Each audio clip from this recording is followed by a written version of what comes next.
Buenos días, profesor Rubén Rumbos y compañeros de grupo.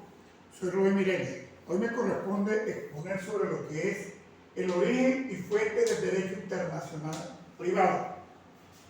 Tenemos que decir que el derecho internacional privado no proviene de una única fuente, sino de un conjunto de instrumentos y prácticas que buscan armonizar la coexistencia de diferentes sistemas jurídicos. Sobre lo que es la costumbre internacional tenemos que decir que es la fuente original e histórica de lo que desde hoy desde este momento voy a llamar DIC, o sea, Derecho Internacional Privado, y consiste en la práctica constante, uniforme y generalmente aceptada por los estados como derecho en lo que es el elemento material y elemento psicológico. Su origen se desarrolló a través de las prácticas de los comerciantes y navegantes en la Edad Media, y un ejemplo histórico es la aceptación del principio locus reis actum, que es lo que es la ley del lugar, rige el acto para la validez de los contratos. Parte de esta historia son los tratados y comercio internacionales, o sea, acuerdos escritos celebrados entre dos o más sujetos, estados u organismos de derecho internacional con la única intención de crear, modificar o extinguir derechos, obligaciones, y su origen representa la fuente más importante y moderna del TIC, ya que ofrece normas uniformes y además la seguridad jurídica. Allí tenemos como ejemplos internacionales las convenciones de La Haya sobre el DIC, como la Convención sobre los aspectos civiles de la sustracción internacional de menores, y regionales, acá en Venezuela, los tratados de Montevideo de 1889 y 1940. Aunque Venezuela no es parte, influyeron en su doctrina y en las convenciones interamericanas como la CIDIP sobre normas generales del TIC. La jurisprudencia es un conjunto de decisiones, fallos emanados de tribunales de mayor jerarquía en Venezuela, que es el TCJ, que interpretan y aplican la ley, creando precedentes obligatorios o persuasiones. Su origen en Venezuela, la jurisprudencia de la Sala de Casación Civil es vital, especialmente al aplicar la ley del derecho internacional privado en caso de exequatur, o sea, reconocimiento de sentencias extranjeras, o en lo que es la determinación de la jurisdicción venezolana. También tenemos la doctrina. Sabemos que son opiniones, estudios e interpretaciones de juristas, académicos y profesores especializados en la materia. Su origen es una fuente indirecta que influye en la formación de leyes y en las decisiones judiciales. Por eso la labor de juristas como Andrés Bello en el siglo XIX o de académicos contemporáneos son guías de lo que es la interpretación de las normas de conflicto.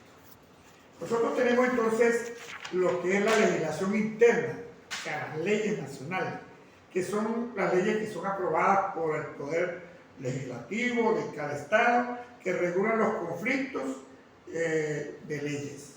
También tenemos ya lo que es la norma de conflicto. Es la herramienta central y más característica del TIC. Su función no es resolver directamente el litigio, sino indicar cuál de las leyes conectadas el caso debe aplicarse para su solución de fondo. Es una regla legal o convencional que, ante una situación jurídica vinculada a dos o más ordenamientos jurídicos, tiene un efecto que es determinar la ley competente para regir lo que es el fondo de esta situación. Pasamos entonces a lo que es la estructura de la norma de conflicto, y aquí tenemos elementos, supuestos de hecho, tipo legal, Otro elemento, factor de conexión, punto de conexión, y otro elemento que es la consecuencia jurídica de remisión. Pasamos entonces a lo que es los factores de conexión. En los factores de conexión tenemos lo que es la norma de derecho interno o de la aplicación inmediata. Son normas internas de un Estado cuya aplicación se considera tan esencial en la organización política, social o económica que deben ser aplicadas sin excepción, excluyendo, claro, cualquier remisión a una ley extranjera. Función: actúan como un mecanismo de autodefensa del ordenamiento jurídico, impidiendo que la norma de conflicto remita a una ley extranjera que pueda naturalizar los principios fundamentales. Entonces tenemos también lo que es el reenvío. El reenvío viene siendo, es un problema técnico más que todo, que surge cuando la norma de conflicto del foro, ejemplo de Venezuela, designa como aplicable la ley de otro país. Como ejemplo tenemos España. Y esta ley extranjera, a su vez, remite la aplicación del caso vuelta al foro de un tercer país. Entonces tenemos aquí la solución de Venezuela. Nos habla de que la ley de derecho internacional privado, en su artículo 4, rechaza expresamente el reenvío en el derecho venezolano. ¿Qué significa esto? Que cuando la norma de conflicto venezolana designa una ley extranjera, se entiende que se remite únicamente a las normas sustantivas de fondo de ese derecho extranjero y no a su norma de conflicto. Tenemos entonces aquí también el fraude a la ley.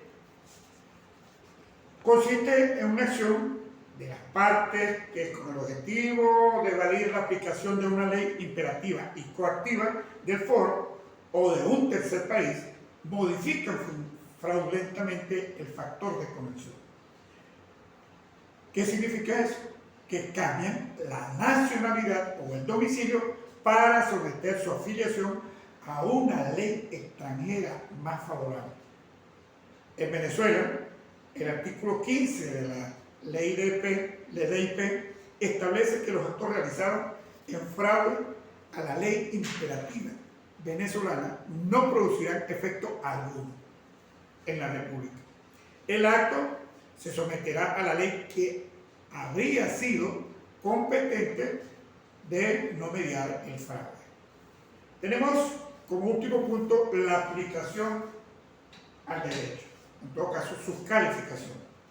La aplicación de normas del conflicto requiere de una calificación y es el proceso por el cual el juez de foro en Venezuela encuadra o subsume el supuesto de hecho de la relación jurídica.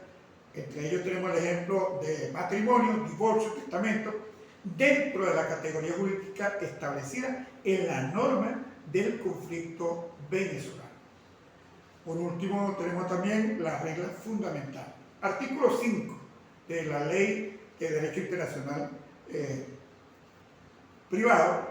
La calificación de las cuestiones debe hacerse de conformidad con lo que es el derecho venezolano. Por ejemplo, si se presenta un documento extranjero, el juez venezolano debe calificarlo primero según las leyes o las categorías venezolanas: contrato, acto de última voluntad, etc., para luego aplicar lo que es la norma del conflicto correspondiente. Esta estructura y sus fuentes permiten al juez venezolano navegar el complejo mundo jurídico transnacional con un marco legal preestablecido. Muchas gracias por la atención.